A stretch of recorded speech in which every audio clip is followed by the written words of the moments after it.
Lina, Marco, kumain na ba kayo? O hinihintay niyo pa rin ang nanay ninyo? Kanina pa ako nagtataka bakit walang ilaw sa kusina pagdating ko Sa baryo ng San Rafael sa Bicol, kilala si Diego bilang isang lalaking hindi marunong sumuko sa trabaho. Sa umaga, karpintero siya sa mga bahay na ginagawa sa kabilang sitio.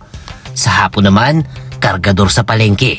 Kapag may natira pang lakas, nagsasideline pa siyang magbuhat ng sako ng bigas o kahon ng gulay para lamang may pambili ng pagkain ng pamilya. Hindi niya iniinda ang hapdi ng kalyo sa kamay o ang init ng araw na tila kumakain sa kanyang balat. Sa isip niya, sapat na makita ang kanyang pamilya na kumakain ng maayos 3 beses sa isang araw. Pagdating niya sa bahay isang hapon, may dala siyang supot ng pansit at adobo mula sa karinderya. "Tay, ikaw na naman ang nagdala ng pagkain. Kala ko po ba magluluto po si nanay ngayong gabi?" Ayos lang anak. Basta kumpleto tayo sa hapag, masaya na ako. Pero, nasan nga bang nanay ninyo? Nagkatinginan sina Lina at Marco. Tahimik silang napayuko. "Tay, hindi po umuwi si nanay eh."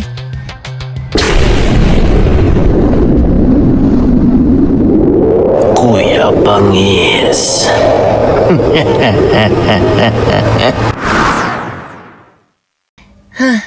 Kanina po siya umalis, sabi niya may aasikasuhin lang daw po siya. Napakamot si Diego sa batok. Sanay na siyang ganitong sitwasyon, ngunit may bahid pa rin ang pagtataka sa kanyang mga mata. Makalipas lamang ilang minuto, bumukas ang pinto. Pumasok si Elena na tila bagong galing sa isang mahal na salon. Makintab ang kanyang buhok, sariwa ang pulbo sa mukha at kulay rosas ang bagong manicure na kanyang mga kuko. "Oh Diego, andyan ka na pala. May sasabihin sana ako sa'yo. Kailangan ko ng dagdag na pera bukas. Babalik ako sa salon para sa buhok ko." Napahinto si Diego sa paglalagay ng pagkain sa mesa. Elena, hindi ba may binigay na akong pera kahapon para bayad sa PTA ni Lina? "Oo, pero nagamit ko na yun. May promo kasi sa parlor kanina. Sayang naman kung hindi ko sinamantala." Bahagyang nanlaki ang mata ni Diego. Yun ang bayad sa eskwela ng anak natin, Elena. Hindi yun pang salon. Nag-iba ang timpla ng mukha ng babae. "Ano ba, Diego? Parang napakalaki namang kasalanan ko. Kung magpapaganda ako minsan, hindi ba pwedeng alagaan ko naman ang sarili ko?" Hindi yun ang punto, Elena. Pero kung kulang na nga tayo sa pera, bakit mo pa rin uunahin ang parlor kaysa sa pangangailangan ng mga bata? Naririnig ni Lina ang bawat salitang lumalabas sa bibig ng kanyang mga magulang. Nakasilip siya sa pintuan ng kwarto kasama si Marco. "Marco, huwag kang lalabas dito ha. Baka lalo lang sila mag-away sina nanay at tatay." "Ate, bakit pa parang lagi na lang silang ganyan? Dati naman hindi eh." Sa sala, patuloy ang tensyon. "Alam mo naman, Diego, minsan pakiramdam ko wala kang kwentang asawa. Puro ka nalang trabaho pero wala pa rin tayong nararating." Tumahimik si Diego, para bang may mabigat na bato na bumagsak sa kanyang dibdib. Lahat ginagawa ko para sa inyo, Elena. Para sa mga anak natin. Hindi na sumagot ang babae. Padabog siyang pumasok sa kwarto at sinara ang pinto. Lumipas ang ilang oras, tahimik na ang bahay. Kumain si Diego, Lina at si Marco ng pansit at adobo sa maliit na mesa. Pagkatapos kumain, napaupo si Diego sa lumang bangko sa sala. Halata ang kanyang pagod. Lumapit sina Lina at Marco. "Tay, masakit ba ulit yung likod ninyo?" Oo anak. Pero normal na yun sa trabaho ko." Tahimik na kinuha ni Lina ang maliit na bote ng langis at nagsimulang masahihin ang likod ng ama. "O tay, hayaan mo po. Tutulungan ka namin ni Marco." Oo nga tatay. Para hindi ka na po masyadong mapagod. Napangiti si Diego kahit may lungkot sa kanyang mga mata. Salamat mga anak ha. Kayo talaga lakas ko. Habang minamasahe nilang likod ng ama, tahimik na napatingin si Lina sa pintuan ng kwarto ng kanyang ina. Naalala niya kung paano dati si Elena ang unang naghahain ng pagkain, ang unang nag-aalaga sa kanila kapag may sakit. Ngunit paglipas ng mga buwan, tila nagbago ng lahat. Unti-unting napalitan ang dating mahinhinain na ng isang babaeng mas inuuna ang pulbo, manicure at salon kaysa sa sariling pamilya. Sa murang edad ni Lina, ramdam niya ang bigat ng mundong mapanghusga at ang sakit ng makitang unti-unting nababasag ang kanilang tahanan. Hindi pa niya alam na ang gabing yun ang simula ng mas mabigat na unos na darating sa kanilang pamilya. Lina, pakisagot nga ang telepono ko. Kung may tumatawag sabihin mo wala ako sa bahay ha. Naistorbo kasi ako sa pag-relax ko. Sa paglipas ng mga linggo, lalong lumalim ang lamat sa kanilang tahanan. Habang si Diego ay halos hindi na umuwi sa katatrabaho, si Elena naman ay tila mas naging abala sa sarili kaysa sa pamilya. Madalas siyang nakaupo sa harap ng maliit na salamin. Pinipintahan ang kanyang mga kuko ng iba't ibang kulay. Minsan pula, minsan violet, minsan naman ay kumikislap na parang pilak. Sa gilid ng mesa, tahimik na nag-aaral si Lina habang si Marco ay nagbubuklat ng lumang notebook. Nay, may deadline po sa PTA bukas. Kailangan daw po bayaran yung contribution. Hindi man lang tumingin si Elena. Ay, sabihin mo dyan sa tatay mo. Siyang bahala dyan. Lagi naman siyang may sinasabing pera, pera, pera. Pagdating ni Diego, kinagabihan, halata na naman ang pagod sa kanya mukha. Nangingitim ang kanya mga kuko sa kabubuhat ng kahoy sa construction site. O Lina, kumusta yung sinasabi mong bayarin sa eskwela? Tay, kailangan na daw po bukas Napabuntong hininga si Diego. Elena, hindi ba may binigay akong pera noong isang linggo para diyan? Napailing ang babae habang patuloy na tinutuyo ang kanyang bagong kulay na kuko. Naubos na yon. May binili ako sa parlor kasi. Saka, may mga kailangan din ako. Napapikit si Diego. Elena, para sa eskwela ng anak natin yon, ano ba? Biglang tumayo si Elena at sumimangot. Diego naman, minsan naiisip ko talaga kung bakit ikaw ba ang pinaksalan ko. Wala kang kwentang asawa. Hirap na hirap tayong lahat dito dahil sa kakarampot mong kinikita. Parang napako sa sahig si Diego. Hindi siya agad makapagsalita. Tahimik na nakikinig si Lina mula sa may pintuan. Ramdam niya ang sakit sa tinig ng kanyang ama kahit hindi ito nagsasalita. Sa mga sumunod na araw, mas lalong nagiging madalas ang pag-alis ni Elena. Isang hapon, habang naglalakad si Lina papunta sa tindahan, napansin niyang papalayo si Elena sa kalsada na tila may pupuntahan. May kakaibang kutob ang dalaga, kaya tahimik niya itong sinundan. Huminto si Elena sa harap ng isang gusaling may lumang karatula. May maliit na motel sa likod nito. Mula sa kabilang kanto, nakita ni Lina ang isang lalaking nakasandal sa tricycle. Elena, kala ko hindi ka na dadating Kanina pa kita hinihintay dito. Ang hirap umalis sa bahay Pero miss na kita, Arturo. Naghawak ang kanilang kamay. Namutla si Lina. Hindi siya makapaniwala sa nakikita. Maya-maya ay lumapit si Marco na sumunod pala sa kanya. O ate, ba't nandito tayo? Nasaan si nanay? Mabilis na tinakpan ni Lina ang mga mata ng kapatid. Marco, huwag kang titingin. Umuwi na tayo ngayon. Ngunit huli na, nakita ni Lina kung paanong pumasok sa mumurahing hotel ang kanyang ina kasama ang lalaki. Halos masukas siya sa sakit ng kanyang dibdib. Kinagabihan, umuwi si Elena na parang wala nangyari. Tahimik na nakaupo si Diego sa mesa. Elena, kailangan natin mag-usap. Ano ba? Pagod ako, Diego. Bukas na lang. Ngunit hindi siya pinatapos na lalaki. Sino si Arturo? Biglang natigilan si Elena. Ano bang sinasabi mo? Lumapit si Diego at kinuha ang cellphone ng asawa sa mesa. Nakita niya ang mga mensahe, mga larawan, mga usapan na hindi dapat makita ng isang asawa. Ito ba ang dahilan kung bakit palagi kang umalis dito? Namumutlang na paluhod si Elena. Diego, pagod kasi ako sa buhay na ganito. Gusto ko namang makaramdam na may nag-aalaga sa akin. Tahimik ang buong bahay. Umiiyak si Lina habang yakap si Marco. Ngunit sa halip na humingi ng tawad, tumayo si Elena at naglakad papunta sa kwarto.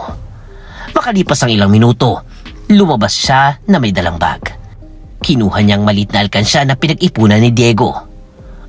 Elena, anong ginagawa mo? Hindi siya sumagot. Binuksan niya ang pinto at lumabas ng diretsyo.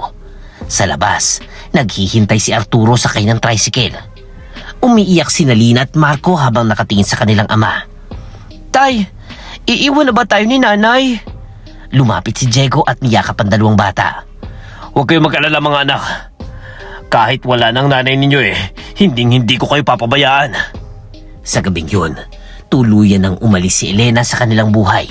At sa unang pagkakataon, naramdaman ni Lina ang tunay na bigat ng salitang pagtataksil. Lumipas ang mga panahon. Diego, patawarin mo ko. Wala na akong mapuntahan. Hindi ko na alam kung saan ako pupunta ngayong gabi. Isang malamig na gabi sa baryo nang biglang bumukas ang pinto ng bahay ni Diego. Nagulat si Lina na siyang nagbukas ng pinto nang makita ang figura ng kanyang ina. Gusot ang buhok, namamaga ang mata sa kaiiyak at tila ilang araw nang walang maayos na tulog. Nay, ikaw po ba yan? Hindi agad nakapagsalita si Elena. Sa loob ng 2 buwan na pagkawala ni Elena, halos nasanay na silang wala ang kanilang ina.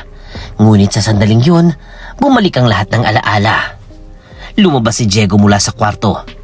O sino yan, anak? Lina, sino yan? Natigilan siya na makita ang asawa. Diego, patawad. Iniwan ako ni Arturo nang maubos ang perang dala-dala ko. Pinili niya yung matandang mayhaman na nagbibigay sa kanya ng pera. Tahimik ang buong bahay. Tanging ang mahihinang hikbi ni Elena ang naririnig.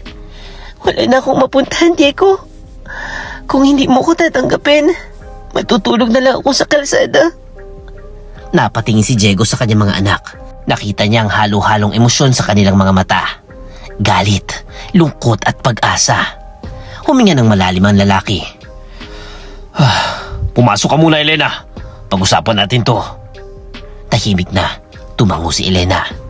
Sa mga sumunod na linggo, tila bumalik ang dating ayos ng bahay. Maagang nagigising si Elena upang magluto ng almusal. Naglalabas siya, naglilinis ng bahay at sinusubukang bumawi sa mga anak. Isang umaga habang nagluluto siya ng sinangag, tahimik siyang pinapanood ni Lina. Nay, totoo bang hindi mo na po kami iiwan? Napahinto si Elena sa paghalo ng kawali. Hindi na, anak. Gusto kong ayusin ang pamilyang to. Tumango si Lina, ngunit may duda pa rin sa kanyang dibdib.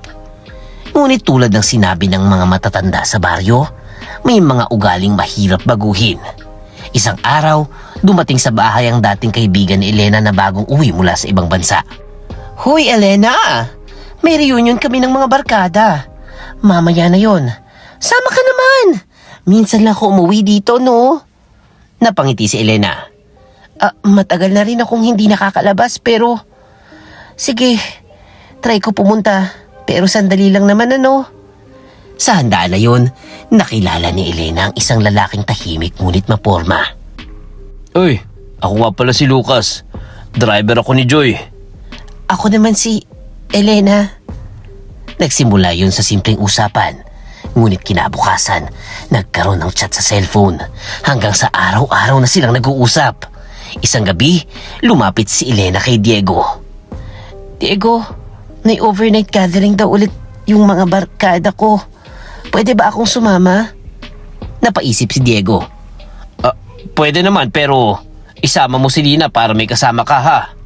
Biglang umiling si Elena. Diego, paano naman ako makakapag-enjoy kung may bata akong kasama? Tahimik si Diego ngunit sa huli ay pumayag. Pagdating ng Martes, nag-impake si Elena ng maliit na bag.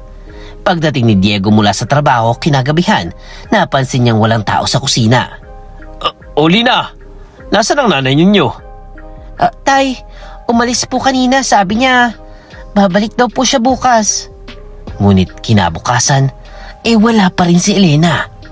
Sa bus terminal naman, nakita ni Ruth, kapatid ni Diego, ang isang pamilyar na mukha.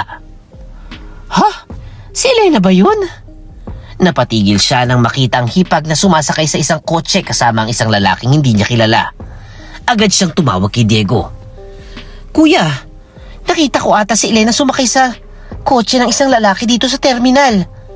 Nang marinig yun ni Diego, tila may kumurot sa kanyang puso. Mula noon, hindi na makontak si Elena. Sa sobrang pagod at lungkot, halos binuhos ni Diego ang sarili sa trabaho. Hanggang sa isang araw, habang nagtatrabaho sa ikalawang palapag ng ginagawang bahay, nadulas ang kanyang paa sa isang kahoy. Kasabay ng sigaw ng mga kasama niya, bumagsak siya.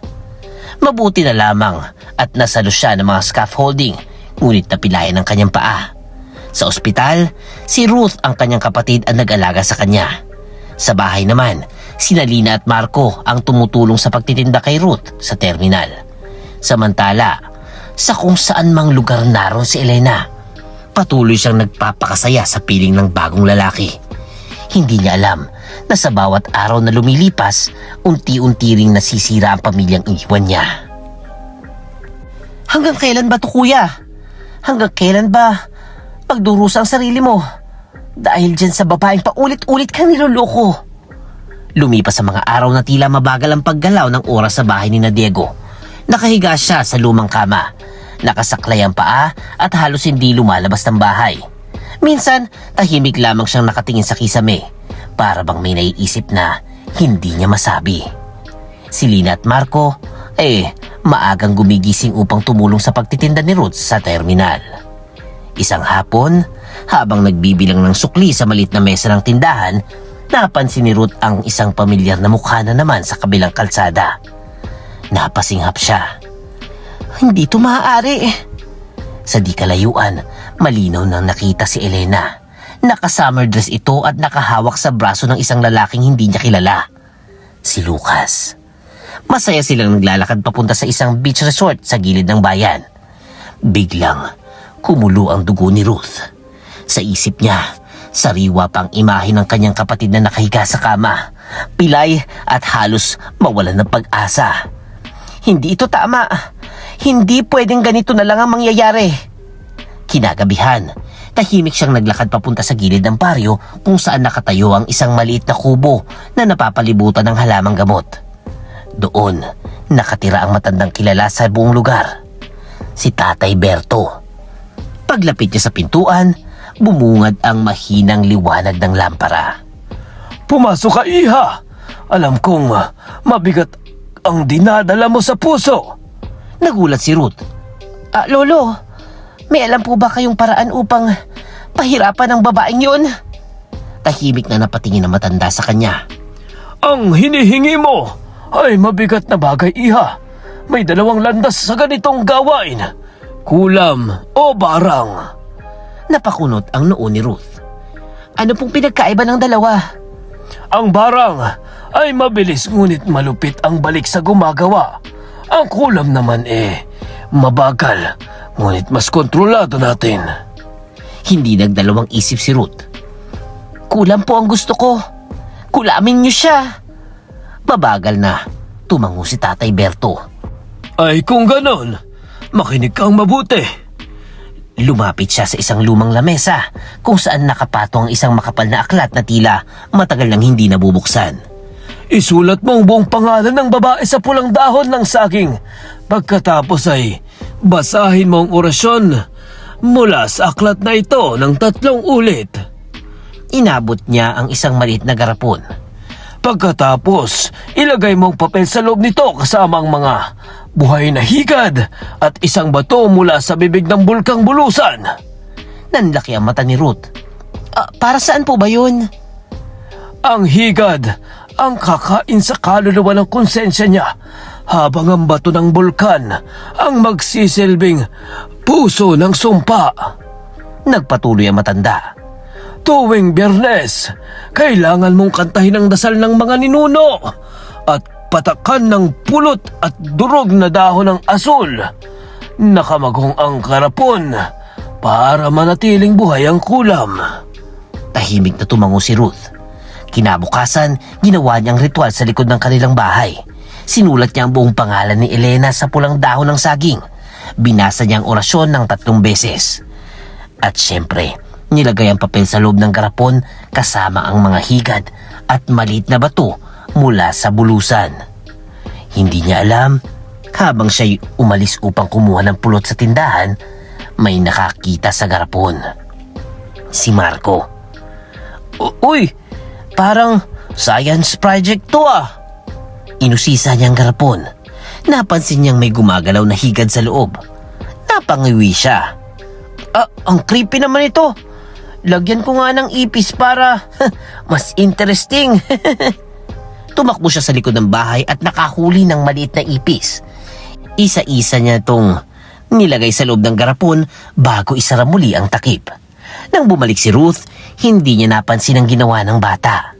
Sa isip niya, natapos ang ritual. Hindi niya alam na sa bawat nilalang na nilagay sa garapon, mas lalo pang lalakas ang paghihirap ng kulam. At sa malayong lugar, kung nasaan si Elena, nagsisimula ng gumalaw ang sumpang hindi na kayang pigilan. Lucas, parang may mali sa katawan ko ngayon. Ilang araw na akong nangangati. Hindi ko na maintindihan kung ano to. Sa isang maliit na inuupaang kwarto sa kabilang bayan, nagsimulang maramdaman ni Elena ang kakaibang init sa kanyang katawan. Sa una ay simpleng kati lamang sa hita. Akala niya kagat ng lamok o allergy sa sabon. Ngunit paglipas ng mga araw, lumala ito. Lumabas ang maliliit na butlig sa kanyang balat. Unti-unti itong kumalat sa maselang bahagi ng kanyang katawan. Isang gabi, habang nakaupo siya sa kama, napangiwi siya sa sakit. Lucas, pakitingnan mo nga ito. Parang hindi na talaga normal eh. Lumapit ang lalaki, ngunit agad siyang napaatras. Ano ba yan, Elena? Parang sugat na may nana. Kadiri!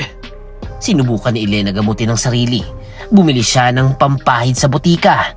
Uminom ng antibiotic na nirekomenda ng tindera. Ngunit imbis na gumaling, lalo pang lumala ang kondisyon niya. Unti-unting nagkaroon ng masangsang na amoy ang sugat. Parang nabubulok ang laman ng kanyang balat. Isang madaling araw, bigla siyang napasigaw. Diyos ko! Ano to? Mula sa sugat ng kanyang hita, may gumapang na maliliit na ipis. Halos masuka siya sa takot. Nakadapa siya sa hig habang kinakamot ang kanyang hita. Umiiyak at nagmamakaawa na sana ay matapos na ang sakit. Ano bang klaseng sakit yan, Elena? Nakakadiri naman yan. Napaatras si Lucas. Pasensya na pero hindi ko kayang manatili dito. Hindi na siya nagdalawang isip. Iniwan niya si Elena sa inuupahang kwarto. Makalipas ang ilang araw, kumalat ang balita sa lugar. Pinagtatawanan siya ng mga kapitbahay. Yan ang napapala ng mga babaeng mahilig mang-agaw ng lalaki, no? Kaya nga, baka sumpayan. Sa unang pagkakataon, nagsisi si Elena sa mga piniling landas sa kanyang buhay. Samantala, sa baryo ni na Diego, tahimik na patuloy ang ritual ni Ruth. Tuwing Biyernes, binubuksan niya ang garapon sa likod ng bahay. Mga espiritu ng lupa at ninuno, pakinggan ninyo ang aking panalangin. Pinapatakan niya ito ng pulot at dinudurog ang dahon ng asul na kamakong bago ilagay sa loob. Ngunit sa tuwing ginagawa niya to, may kakaibang bigat siyang nararamdaman sa kanyang balikat. Parang may malamig na hangin na dumadampi sa kanyang batok. Naalala niya ang babala ni Tatay Berto. Huwag mong hahayaang lamunin ka ng galit, iha. Dahil ang kulam ay parang apoy. Kapag sumobrang init, maaari itong bumalik sa nagsimula. Kinilabutan si Ruth sa naalala. Isang linggong lumipas. Habang nagtitinda siya sa terminal, may narinig siyang bulungan ng mga kapitbahay. Hoy, narinig niyo ba yung si Elena? Bumalik na daw yun ah. Biglang napalingon si Ruth. Pagdating niya sa bahay ni na Diego, nakita niyang isang babaeng halos hindi na makalakad. Duguan ang hita nito at may masangsang na amoy na tila bulok na laman. Si Elena. Ruth, tulungan mo ko. Hindi ko na kaya to. Ngunit ang mukha ni Ruth ay malamig at matigas.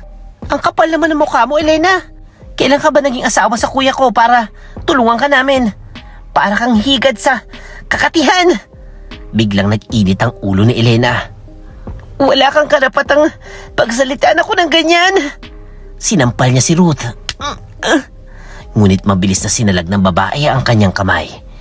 Sa galit ni Ruth, nilabas niyang garapon na hawak sa kanyang bag. Alam mo ba kung bakit nangyari to sa'yo? Nagkainitan ng dalawa. Sa kanilang pagtutulakan, nadulas ang garapon mula sa kamay ni Ruth. bumagsak ito sa lupa. Nabasag ang salamin at kumalat ang laman nito sa lupa. Mga higad, ipis at pulang dahon ng saging na may pangalan ni Elena. Kasabay ng pagkabasag ng garapon, tila may malamig na hangin na dumaan sa paligid. Unti-unting humina ang sakit ni Elena.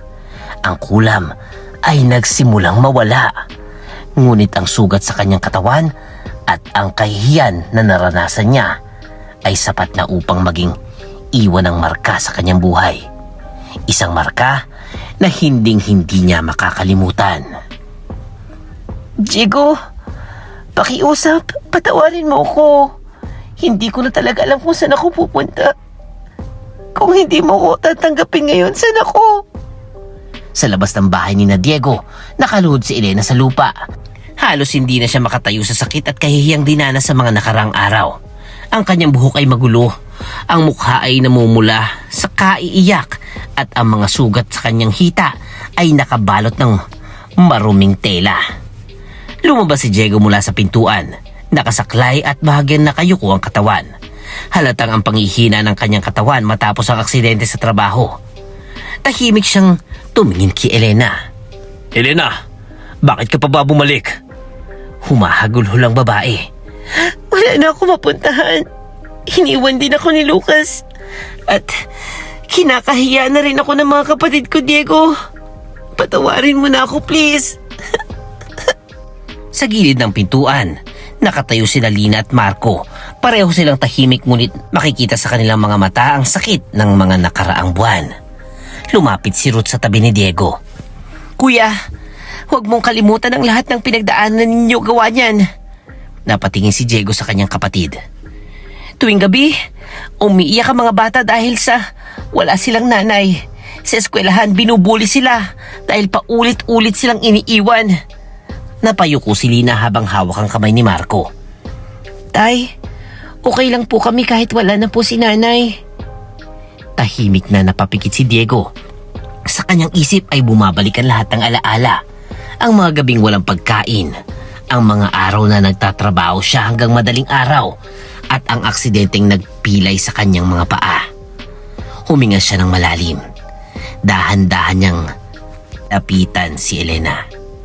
Elena, alam kong matagal ka nang hindi masaya sa akin at hinahanap mong kaligayahan sa ibang tao. Yung may pera, yung nagbibigay sa'yo ng sarap. Napaluha si Elena. Minsan, tinanggap pa kita. Paulit-ulit dahil alam kong yun ang tama para sa pamilya natin. Saglit siyang tumingin sa kanilang mga anak.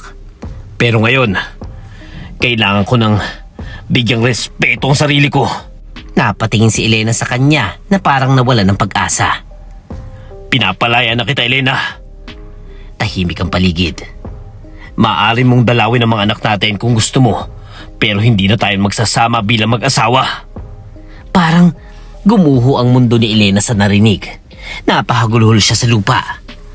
Diego, patawad kung maibabalik ko lang sana ang lahat. Gagawin ko. Ngunit wala nang sumagot. Dahan-dahan ang pumasok sa bahay si Diego kasama ang mga anak. At pagsara nito, tila tuluyan ang natapos ang kabanata ng kanilang buhay bilang mag-asawa. Sa gabing yun, wala na ang mahinang ingay ng garapon sa likod ng bahay. Ang kulam ay tuluyan ang nawala. Makalipas ang ilang linggo, lumipat si Elena sa lumang tindahan ng kanyang pinsan sa kabilang baryo. Doon siya nagsimula magtrabaho at unti-unting gumaling ang kanyang mga sugat at balat. Paminsan-minsan, bumibisita siya kina Lina at Marco. Tahimik siyang nakaupo sa gilid habang kinakausap ang mga bata. Hindi na siya tumira muli sa bahay ni na Diego. Lumipas ang mga taon, nagtapos si Lina ng kolehiyo at naging guro sa isang pampublikong paaralan. Si Marco naman ay nag-aral ng criminology at nangako magiging pulis balang araw. Isang gabi, habang nagkakainan sila sa mesa, napangiti si Diego habang pinagmamasa ng kanyang mga anak. Ay, hindi natin kailangan ng marangyang buhay, ano? Kahit simple, basta masaya. Tumango si Lina. Ang mahalaga po, tatay, buo pa rin tayo kahit marami po tayong pinagdaanan. Sa labas ng kanilang bahay, tahimik na umiihip ang hangin ng gabi. At sa wakas, Natutunan ng pamilya na minsan ang pinakamahirap na desisyon, ang pagpili sa sarili, ang siyang nagdadala ng tunay na kapayapaan. Nay, magkano po yung tubig? Tanong ni Ruth. Ay, sukli na laang iha. At huwag mong kalimutan na may mga utang na hindi nakikita ng mata, ano? Napakunot ng noo si Ruth habang inaabot ang sukli. Ngunit na makita niya ang kamay ng matanda, biglang nanlamig ang kanyang likod. Mahaba at maitim ang kuko nito, tulad ng mga aswang sa lumang kwento sa kanilang lola. Paglingon niya muli, wala na yung matanda. Kinagabihan, hindi mapakali si Ruth sa kanyang pagtulog. Sa kanyang panaginip, nakita niya ang lumang garapon na nabasag sa lupa. Ngunit sa pagkakataong yun, tila buo muli ito at may kung anong gumagalaw sa loob. May mahinang boses na sumisigaw. Pakialaman mo ko! Pakialaman mo ko! Bigla siyang nagising. Hinihingal siya habang hinahawakan ng kanyang braso. Nang silipin niya ito sa ilaw ng lampara, nanlamig ang kanyang dugo. May 3 mahahabang kalmot sa kanyang balat. Kinabukasan, agad siyang pumunta sa kubo ni Tatay Berto. Lolo, may masamang nangyari sa akin. Tahimik na pinakinggan ng matanda ang kanyang kwento. Sabi ko sa'yo, Iha, kapag gumamit ka ng kulam ay may kapalit. Napayuko si Ruth. Ang espiritu na ginising ng galit ay hindi agad nawawala, no? Pinakawalan mo ito ng mabasag ang garapon. At ngayon, naghahanap ito ng bagong biktima. Nanlaki ang mata ni Ruth. Ano pong gagawin? Anong dapat natin gawin? Mabagal na tumayo ang matanda. Kailangan natin ng pamatay aswang! Mula sa isang kahon, nilabas niyang ilang sangkap. Itim na bigas, asin mula sa dagat ng bulusan, ugat ng luya, segang, at ang dasal ng mga ninuno. Tahimik siyang tumingin kay Ruth. Gagawin natin to sa hating gabi habang nakaharap sa silangan. Kinagabihan, pinatawag ni Ruth sina Diego, Lina at Marco. Sa gitna ng bakanteng bukid sa gilid ng baryo, nagtipon-tipon sila habang ang buwan ay unti-unting lumulubog sa langit. Tahimik ang paligid hanggang sa marinig nila ang huni ng tuko at tahol ng aso. Ngunit biglang nagbago ang tunog. Naging alulong ito na parang tao. Tay, naririnig niyo ba yun? Mula sa kadiliman, may isang figurang dahan-dahang lumapit. Si Elena. Ngunit hindi na siya ang dating Elena. Maputla ang kanyang balat at malamlam ang kanyang mga mata. Sa likuran niya ay gumagalaw ang isang maitim na anino. Tulungan niyo ko! Tulungan niyo ko! Ngunit sa sandaling yun, kumawala ang anino mula sa kanyang likuran. Isang nilalang na parang paniki na may pakpak at matutulis ng ngipin. Ang aswang na napukaw ng kulam. Hindi umatras sina Lina at Marco. Ngayon na! Sigaw ni Tatay Berto. Hinagis ni Lina at Marco ang asin at itim na bigas sa hangin habang binibigkas ni Diego ang dasal ng mga ninuno. Mga espiritu! Espiritu ng liwanag! Tulungan niyo kaming palayain ang kaluluwang bihag ng kadiliman! Si Ruth naman ay humawak ng palaspas na gawa sa pinatuyong dahon ng astok at winasiwas ito sa hangin. Si Lina ay gumawa ng maliit na krus mula sa kabibe at tinanim ito sa lupa. Biglang napasigaw ang aswang sa sakit. Lumipad ito patungo kay Ruth, ngunit mabilis na sumugod si Marco. Lumayo ka! Tinapat niya ang kutsilyong may gasgas ng bawang. Sa huli, lumapit si Elena sa gitna ng liwanag ng buwan. Patawanin niyo ko! Palayain niyo na rin ako!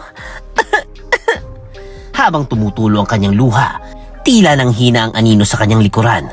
Unti-unti ito naglaho hanggang sa naging abo na nasa lupa. Tahimik ang buong bukid. Matapos ang ritual, hinatid ni Tatay Berto si Elena sa kanyang bahay at tinuruan siyang maging hilot at manggagamot upang makatulong sa ibang tao bilang paraan ng kanyang pagtubos. Tinanggap siya ni Diego bilang kaibigan, ngunit hindi na bilang asawa. At sa paglipas ng panahon, natutunan ng kanilang pamilya ang isang mahalagang aral. Ang puot ay parang kulam. Kapag pinakawalan mo ito sa galit, maaari rin itong bumalik sa iyo. At sa huli, ang tunay na panlaban sa kadiliman ay hindi lamang orasyon o ritual, kundi ang pagpapatawad, paggalang sa sarili at pagpili ng tamang landas. Wakas. Minsan, ang galit at paghihiganti ay parang kulam. Kapag pinakawalan mo ito sa mundo, hindi mo kontrolado kung kanino ito lalapit at kakapit. At kapag bumalik ito, hindi na lamang kaluluwa ng iba ang tatamaan, kundi pati ang sayo. At kung nagustuhan niyo ang ating story for today, please comment a woo! At kung may real life stories kayo na nakakatakot at gustong ma-feature sa ating channel, please comment your email. At syempre, huwag kalimutan mag-like, mag-share, mag-comment at mag-subscribe na kay Kuya Bangis. Kasi